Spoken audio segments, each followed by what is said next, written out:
este tema y continuar con la cobertura.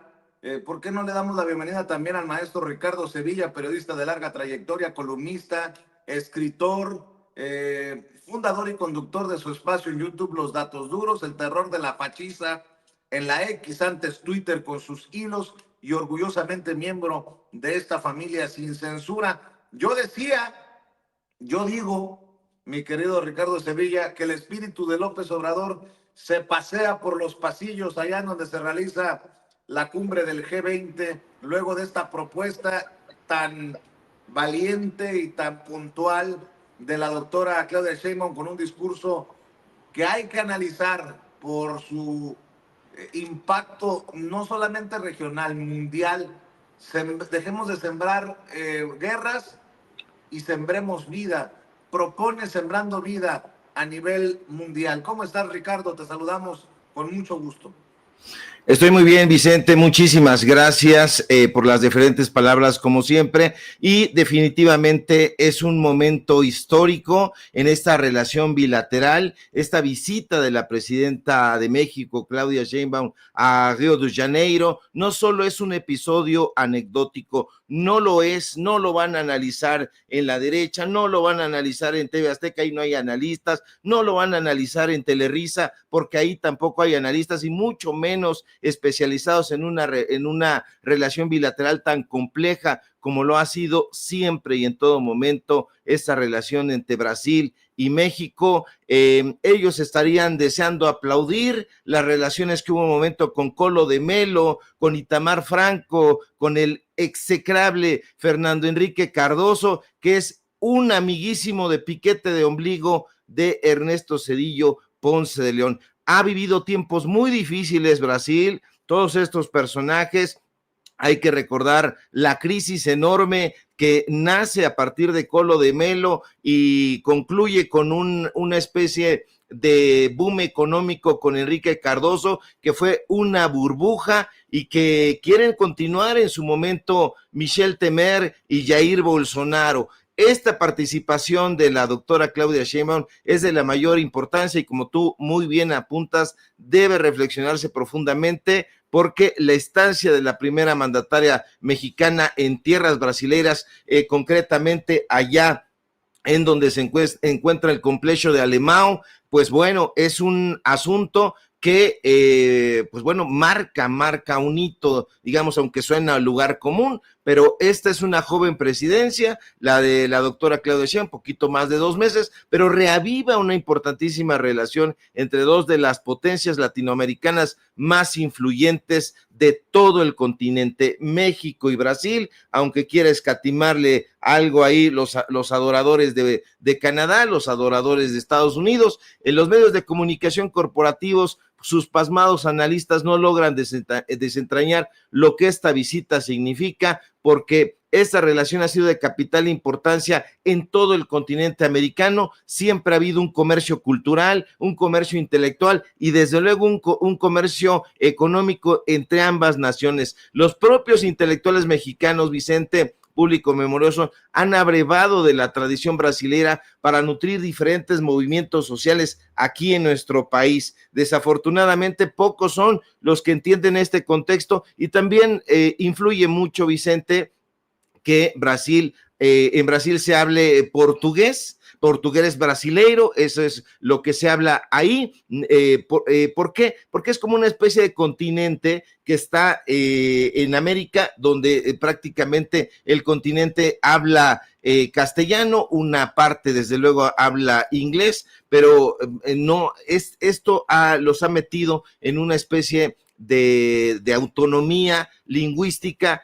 Sin embargo, los intelectuales mexicanos, los educadores han abrevado. ¿En quién estoy pensando? Estoy pensando, por ejemplo, en Paulo Freire, conocido por esta pedagogía del oprimido que se ha estudiado en las izquierdas latinoamericanas de manera muy asidua. Promueve una educación liberadora y crítica, se enfoca en algo que hace que les dé urticaria en la derecha, que es la alfabetización de niños, de adultos, esta autonomía del estudiante que incluso pues los personajes de la izquierda se encargaron de meter en la UNAM. Es el motivo de la creación del Colegio de Ciencias y Humanidades. Dicho sea de paso, está Florestán Fernández, sociólogo y educador que contribuyó a la defensa de la educación pública y crítico del régimen militar. Esto es importantísimo porque también aquí las izquierdas mexicanas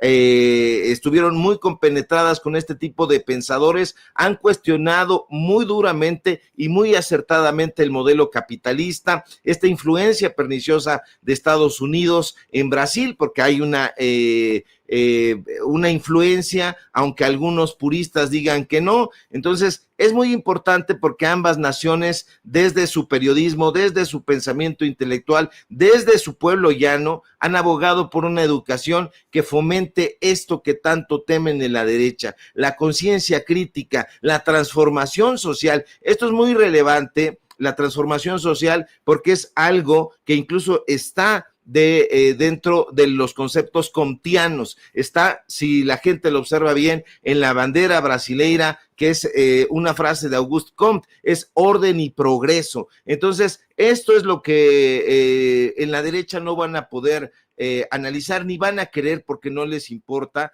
esta tradición que va de la mano con México, la guerra de independencia de Portugal, la guerra de independencia de México con respecto a España, los diferentes momentos en que han venido aquí personajes extranjeros, y en Brasil también. Ahí está el príncipe Pedro, allá en Brasil. Acá está la corte de los ilusos, como se le ha llamado en algún momento a esto que impusieron desde Francia, que es Carlota y su marido Maximiliano. Entonces, esta comparecencia de la doctora Claudia Sheinbaum es muy relevante, precisamente por todo ese comercio histórico, ese comercio periodístico, ese comercio intelectual, ese comercio social, la empatía que hay entre el pueblo brasileño y el pueblo mexicano es incuestionable. Y bueno, pues ellos podrían reforzar un frente incluso común,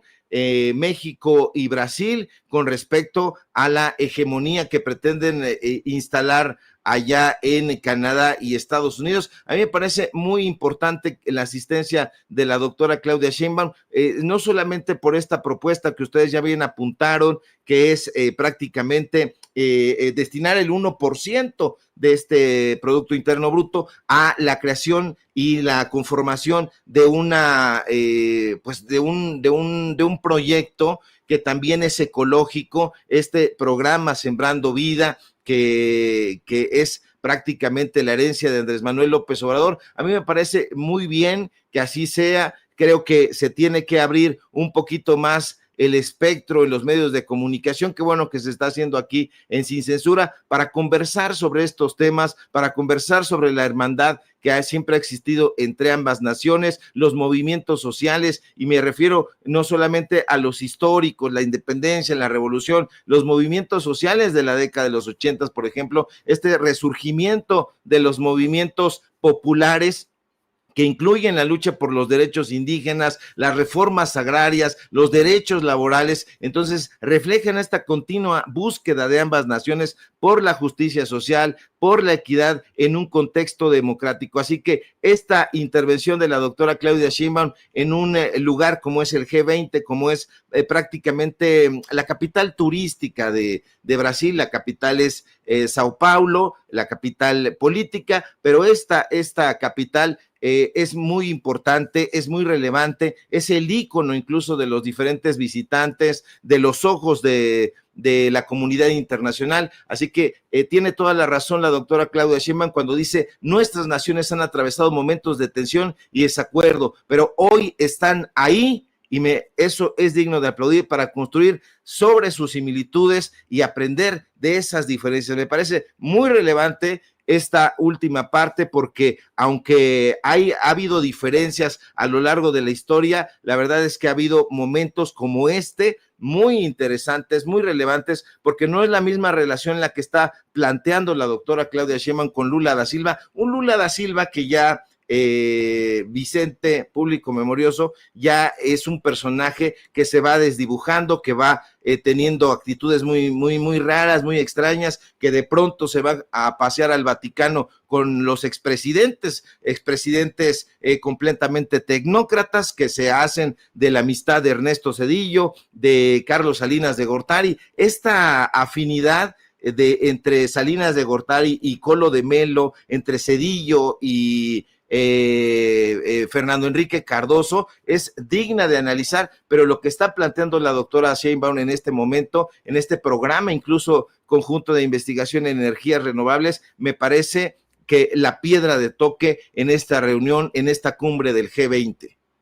Oye, mi querido Ricardo, y mientras nos dicen que los equipos de el gobierno de México y el gobierno de China están afinando los detalles para la reunión bilateral entre los mandatarios, en momentos en que hay líderes en Canadá pidiendo la expulsión de México del TEMEC, pues vemos a una doctora Claudia Sheinbaum eh, fuerte, Macron haciéndole reverencia y besándole la mano. Por cierto, que le cuentan a los fachitos que anduvieron criticando un beso en la mano en nuestra política interna. Bueno, Emmanuel Macron besa la mano de la doctora Claudia Sheinbaum y bueno, pues más fuerte que nunca, creo yo, el papel que juega la presidenta de México en esta cumbre del G20.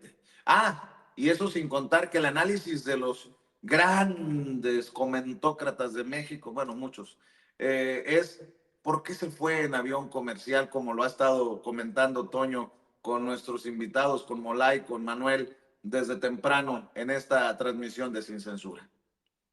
Así es, muy importante precisarlo. Aquí me está diciendo mi amigo Osvaldo que dije que la capital de Brasil es Sao Paulo. Él alega aquí que es Brasilia. Se necesita tener dos dedos de frente para creer esa fantochada. Brasilia es una creación donde únicamente fueron allá colocados los poderes de la Unión. Por eso les digo que hay que estudiar un poquito más, por eso les digo en la derecha y le digo aquí a mi amigo Osvaldo que no se vaya con esos cebos, se sabe perfectamente y lo vuelvo a reiterar porque así lo dije, la capital cultural de Brasil es Río de Janeiro, la capital económica de Brasil es Sao Paulo, y la capital ficticia donde no querían que hicieran desmanes, porque eso es un tema muy interesante, los políticos decidieron no ser molestados y trataron ellos de opacar los movimientos sociales, de desactivarlos. Entonces crean esta capital ficticia donde se encuentran los poderes de la Unión,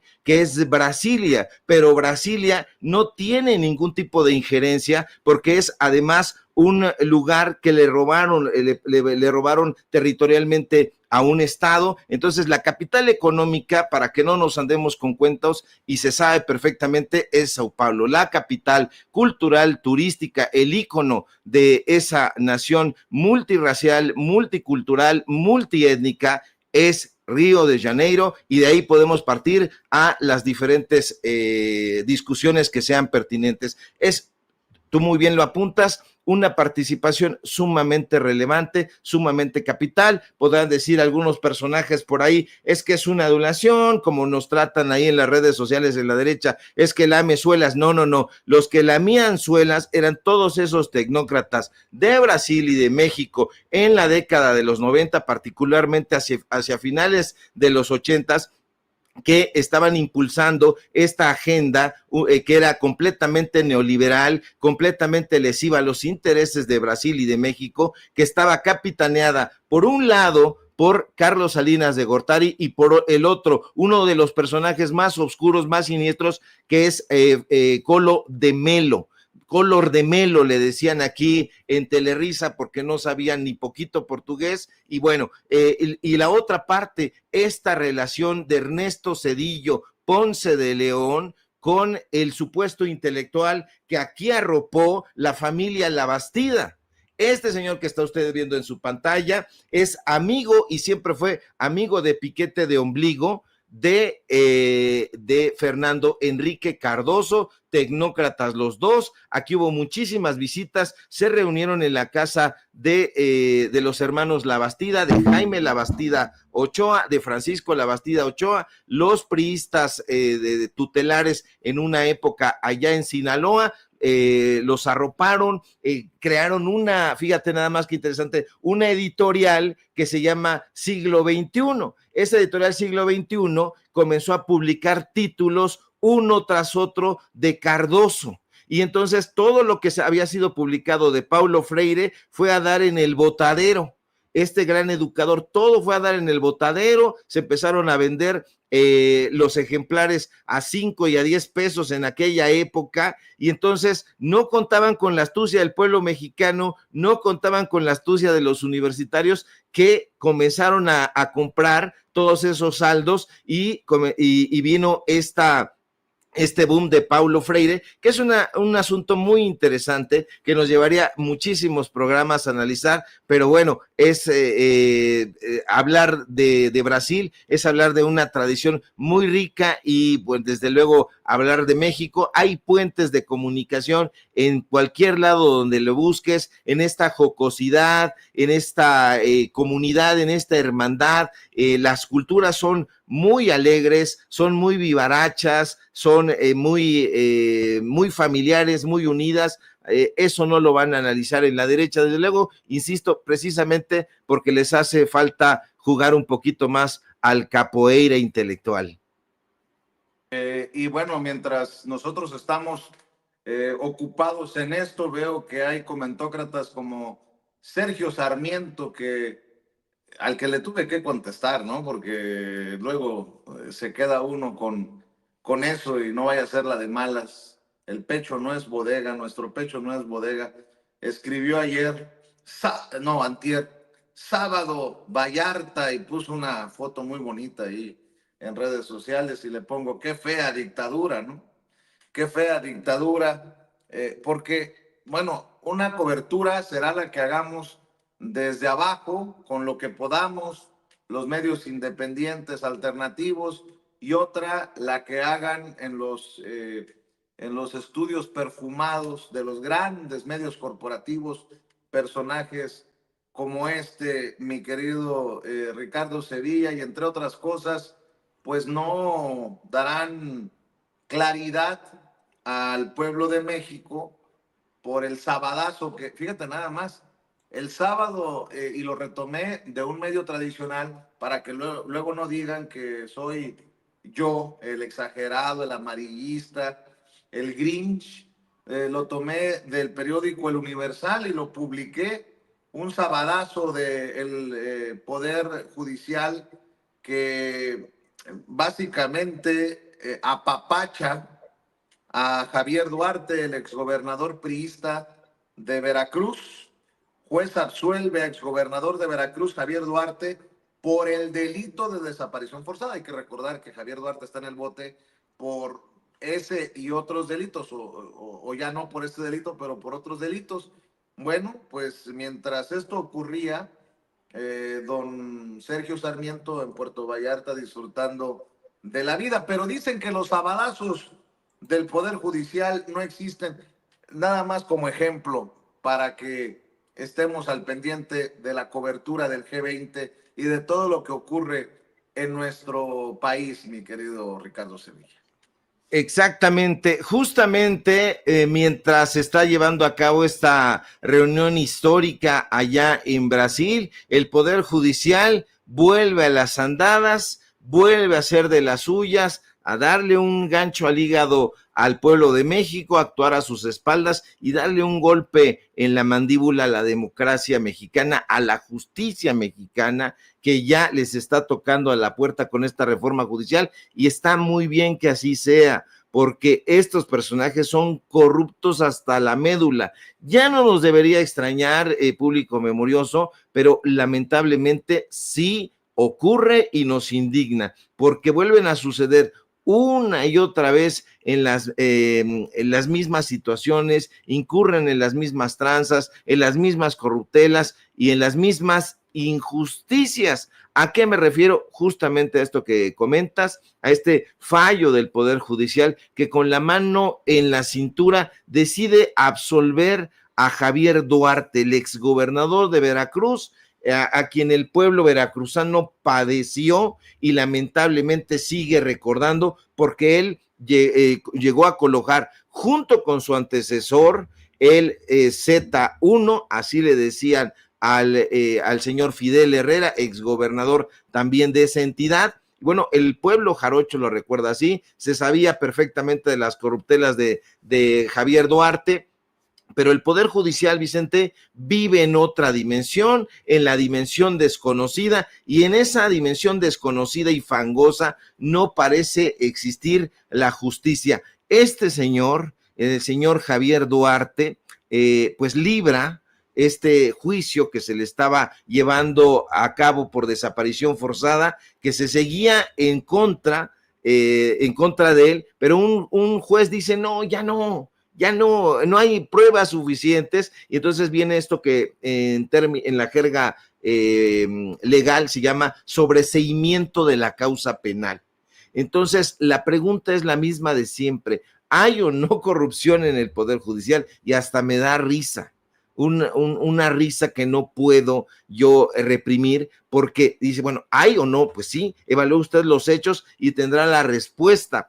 Este señor ha enfrentado acusaciones de corrupción, de desvío de recursos públicos, es un símbolo negro de la impunidad en este país. Este proceso de audiencia se lleva a cabo a distancia en un juzgado penal de Pancho Viejo. Hay tontos en la derecha que le dicen Rancho Viejo, es Pacho Viejo, es Pacho Viejo, y bueno, pues esos penales que en algún momento él mismo alquiló a las huestes hollywoodenses, ya lo hemos comentado, pero estoy revisando las redes sociales, Vicente, veo las redes sociales y hasta el momento yo pensé que pues iban a tomar una postura firme, pero me pregunto por qué la Fiscalía General del Estado de Veracruz, hasta este momento en que yo estoy participando aquí en este espacio sin censura en vivo, no ha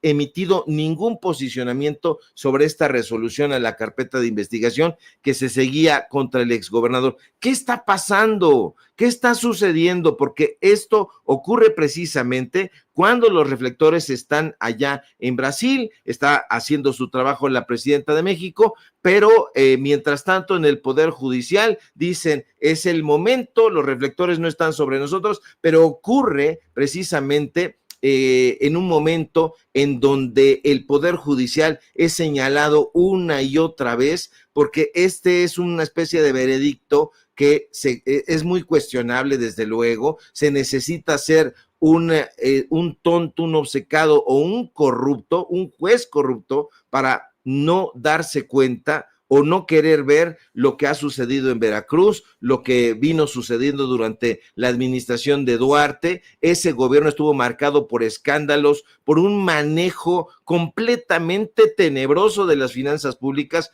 Hubo desapariciones forzadas, hubo asesinatos, hubo levantamientos, hubo también crímenes en contra de colegas periodistas, pero no lo quieren ver en los medios de comunicación corporativos, porque ahí va a decir, no, pues ya la libró. Fíjate, la nota del Financiero dice, Javier Duarte la libra. Esa es la cabeza. No, a mí me parece que la cabeza debe haber sido otra, planteada de distinta manera, pero es tanta la sevicia de la derecha, tanta la sevicia de los medios de comunicación corporativos, que hasta sugieren celebrar este tipo de actitudes. El Poder Judicial se tiene que renovar, está en curso ya una renovación, y yo, la verdad, creo que se está haciendo tarde para que todos estos corruptos magistrados, jueces, bueno, ya se van los ministros corruptos, ya presentaron su renuncia, pero está atestado el Poder Judicial en este momento todavía, atestado de corruptos, de traidores, de personajes que continúan una y otra vez golpeando a la justicia en este país. Que le pregunten a las familias jarochas si no se daban cuenta y si no padecían a este personaje. La esposa, que no me acuerdo cómo se llama, hacía sus planas de merezco prosperidad y no sé qué tantas barbaridades. Es un criminal a todas luces y yo no veo la hora en que se pronuncie la Fiscalía del Estado o qué pasa. No me diga el señor gobernador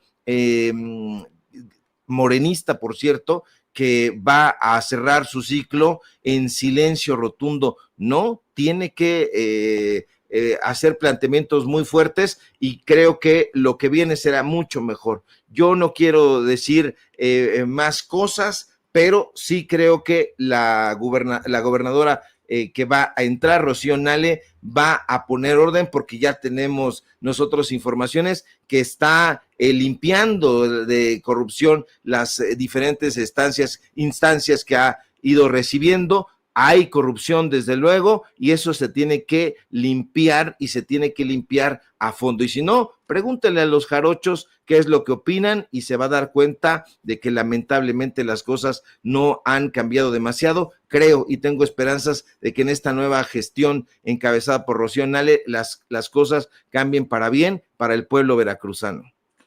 Porque tal vez algunos distraídos piensan que pues que lo decimos no, nada más por decirlo cuando señalamos que no hay que dejarle a los medios corporativos la narrativa de eventos importantes como el G20 y qué bueno que están en medios independientes y alternativos como Jacobo el Necabé de Noticiero en Redes presentes allá en Río de Janeiro.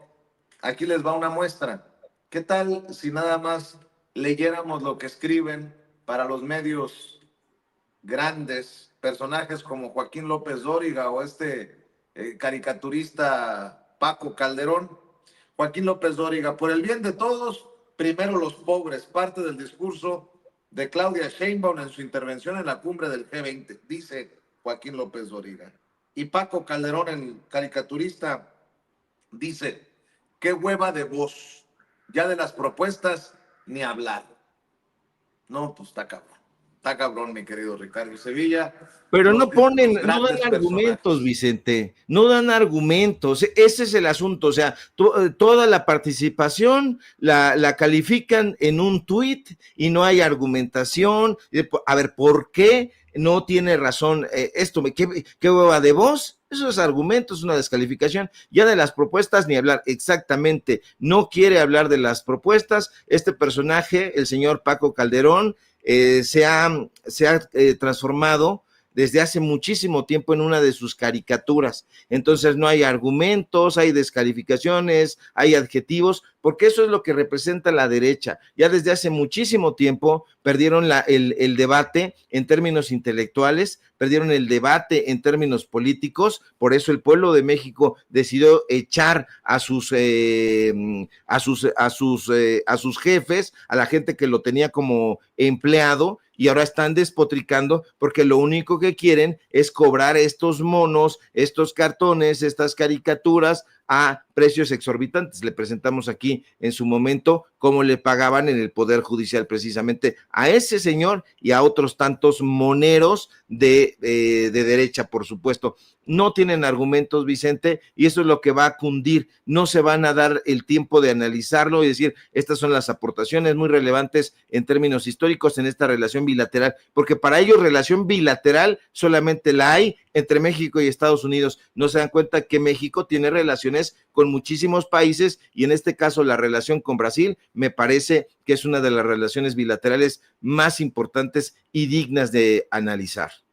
Mi querido Ricardo Sevilla, continuamos con la cobertura y ahí te estaremos molestando cuando lo amerite la noticia. Gracias por tus opiniones, tus comentarios como siempre y no vayas a hacer enojar a muchos hoy en X.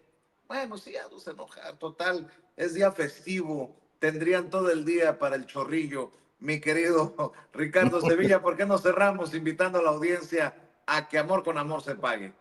Los días festivos son los mejores porque un día saqué a Enrique Krause justamente del baño, se estaba yo creo que bañando Krause y un día festivo sacamos ahí un reportaje con Carmen Aristegui cuando Carmen Aristegui era más o menos diferente y entonces Enrique Krause se enojó mucho y estaba llorando con Ciro Gómez Leiva. Ya ven que ahí es donde lloran los fachos en el hombro de Ciro Gómez Leiva, aunque ahora ya les queda lejos, ya les queda en España. Síganme por favor en mis redes sociales, en X @Sevilla Crítico, en Facebook Ricardo Sevilla y nada más, en Paralelo 24.mx, en Los Datos Duros. Hoy tenemos informativo en punto de las 9 de la noche y por supuesto aquí en La Familia Sin Censura, donde estamos al pendiente de esta comparecencia de la doctora Claudia Sheinbaum, aunque digan lo que digan, histórica, tanto para Brasil como desde luego para nuestro país. Hay una presidenta histórica, hay la primera vez que se presenta una primera mandataria mexicana en ese país y les dice de frente sus cosas, que Paco Calderón siga con sus caricaturas, que nosotros nos vamos con los datos duros sin censura. Un abrazo, mi querido Vicente, estamos al pendiente de la información. Gracias, maestro Ricardo Sevilla. Que pases excelente lunes, feliz inicio de semana. El maestro Ricardo Sevilla hablando con nosotros sin censura.